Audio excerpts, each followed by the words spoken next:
You're listening to Tarazi Tuesdays with the Bible as Literature.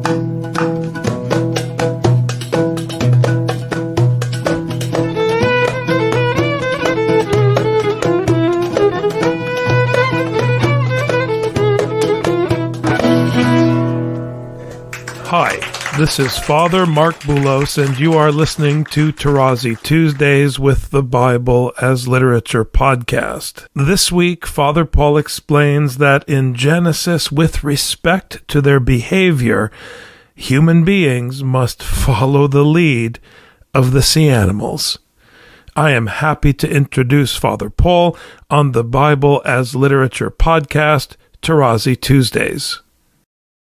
I have spoken enough about the connection between the human beings and the land animals. It's very clear already on the sixth day. And then I mentioned the fact that the first occurrence of mishpacha, in the plural mishpachot, which is translated as families, groupings, actually applies to the animals. And then it applies also to the human beings. But when I discussed Genesis 1, I have shown that what is interesting very early on is that the sea animals that were created on day 5, their creation presages the creation and or making of the human being. Because the verb bara, which people always, theologians stress that it is used specifically of the human being on day 6, is actually used in conjunction with the sea animals, and more precisely with the Tanninim, the monsters, the sea monsters, Gedolim, which is very strange. And also, and I detail this in my book, that with the human being, you have a kind of, shall I call it, reticence. Although in verse 27, we hear 3 times God created bara, man in his own image. In the image of God, he created bara, him, male and female, he created them. And all you have to do is to read the silly theological books and the whole ado about it. But the author intelligently, in verse 26, which precedes 27, when God expresses his deliberation as to how he will deal with the human being, the Hebrew says, let us make from Asa man in our image after our likeness. So the hearer is struck by the fact that although God bara created the sea monsters earlier, suddenly he's deliberating how to make the human being, which is the verb that was used earlier to speak about the sun and the moon and the waters and so on. So again, you've heard me enough about my approach. The main thing is not to theologize, because theology is already in your mind. It's not taking out of scripture. You have your theology set up and then you throw scriptural texts. But if you follow the story, I prefer to use story more than narrative, because narrative has become a noun that is used today about your narrative, my narrative, Trump's narrative, Biden's narrative, and so on. But let me stick with story. So you have a flow. A story flows. You may not read chapter 10 before chapter 6. You may not listen to line 10 before line 4. Or page 5 before page 3. So this is striking. And ultimately in my book, I'm not going to speak about this in detail now, it prepares, I'm convinced, the book of Jonah, which forms the bridge between the Old and the New Testament, where we have suddenly the mention of the big fish, which is the same word that is used in the Septuagint in Genesis and in Jonah. But I'm not going to go down that road. But still, it's important that the sea animals, and more specifically the tannin, were created by God before the human being.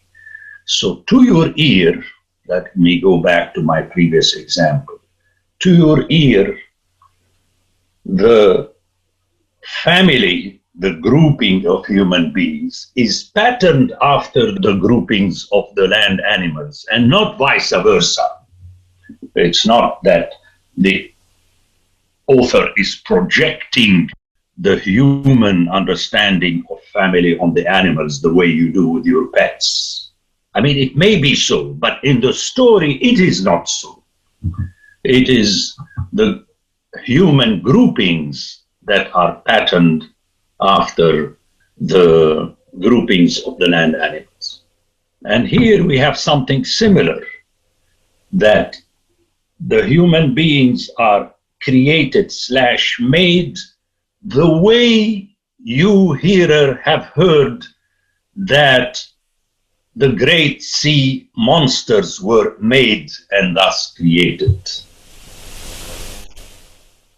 And let me end by pointing out that the tension between God's deliberation regarding man in verse 26, that he's deliberating making the human being, and then he created the human being, is intensified by the fact that in verse 26 we have Adam, and in verse 27 we have Ha-Adam. Obviously, for the English reader or hearer, what is the big deal? For me, it is a big deal that we have a switch there. It is as though the author is inviting you to realize that when he was dealing with the human being, God had already a situation where he behaved in a certain way, and now we have the same thing.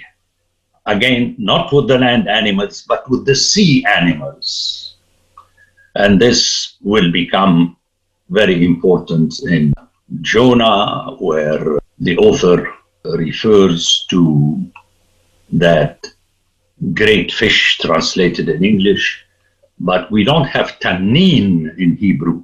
But what is interesting, and I developed this in my book, the author has the same ketos, which is the singular of the kita that is used on the fourth day in Genesis 1:21.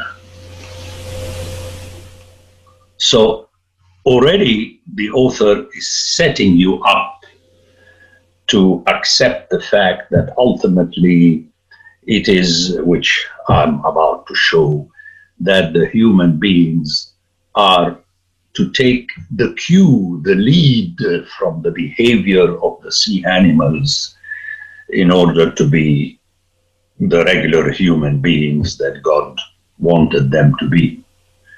The importance of that I'll discuss at the end of my presentation. In Genesis 1, the root sharas or sharats is restricted to the sea animals in verses 20 and 21. Twice as a verb, sharats, and once as a noun, sherets, which is usually translated as swarming. Let me read you the translation of the RSV. And God said, let the waters bring forth swarms. Let the water yishrusu, living creatures, sheres. So we have the doubling, swarms of swarming beings. And let the birds fly above the earth across the firmament of the heavens. So this root sharas applies to the sea animals, not even to the birds that were made the same day as the sea animals.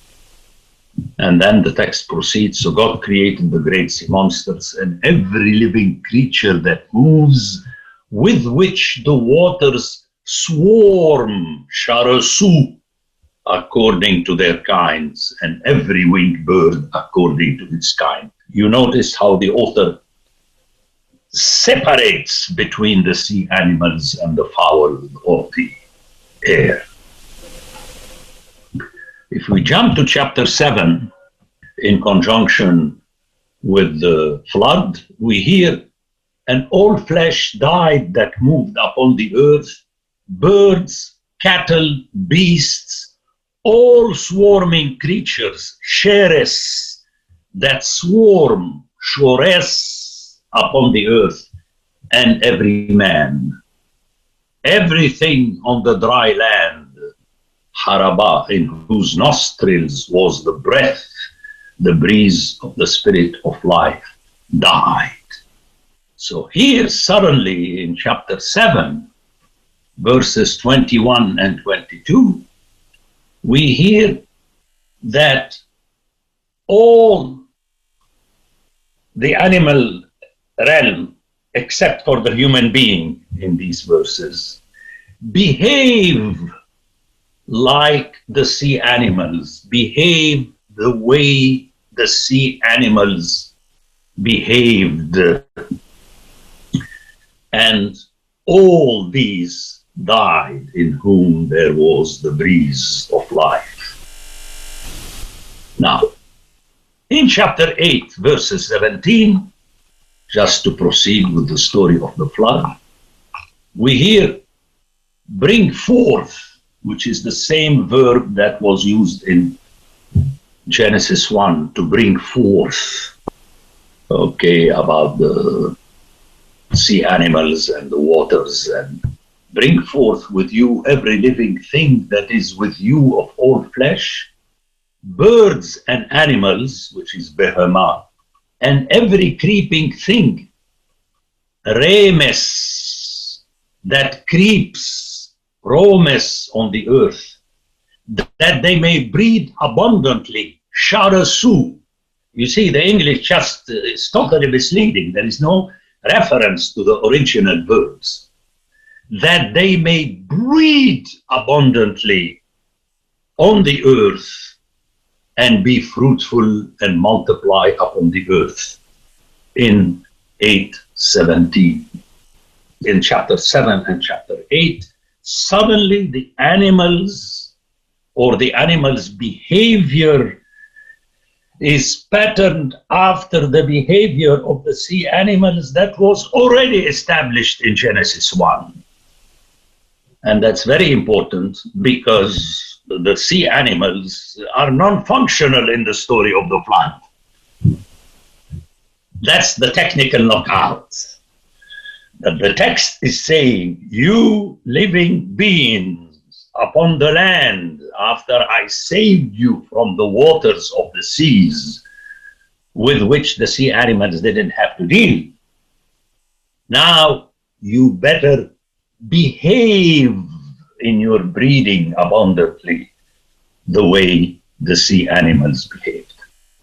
And as if this was not enough, and here comes the technical knockout, which is totally eliminated in the translations, all of them. Let's hear it in the English, and when I get to my point, I'll say it in Hebrew. And God blessed Noah and his sons. This is chapter 9, verses 1 and 7. And said to them, be fruitful and multiply and fill the earth, which is exactly as we heard in Genesis 1. But then a few verses later, and you be fruitful and multiply, and he's talking to Noah and his sons, bring forth abundantly. Now hear it in Hebrew, shirsu, on the earth and multiply in it. It is an impressive text, this flood story. So what remained of the living beings on the land, beginning with the animals and ending with the human beings, are shrewdly invited to behave like the sea animals. And when they become, quote unquote, like the sea animals, then the flood cannot do anything against them. What a technical knockout. But they have to live this life on land, not in the sea. The text is not asking them to become sea animals. This happens in the stories for children, and everybody became sea animals. That's why God was able to keep his promise not to destroy the human beings through waters. No, in the Bible, we are still on that level. But it is the behavior, the how, and that, as I said, will become important. You read about it in my book, in the book of Jonah. And this connection between the Tanninim, or the fish, the sea animals, in Genesis 1 and in Jonah is unique in the Bible. And I'll take so many pages in my book to point this out. So my first comment is that it is by any means impossible for a hearer of RSV as well as KJV and New RSV to even detect the interplay in the original. Okay, the only exception is the German that uses the same verb, but it can never render the meaning of the cognate noun sheres. Notice in the Hebrew we have the verb sharas and we have the noun sheres to underscore that. So the animals, as I said, have to be remes and also swarm sharas. But with the human being, obviously, creeping on the earth, which is remes, is not used. But as I showed you earlier, the root sharas is very important and a reminder. The Bible as Literature is a production of the Ephesus School Network.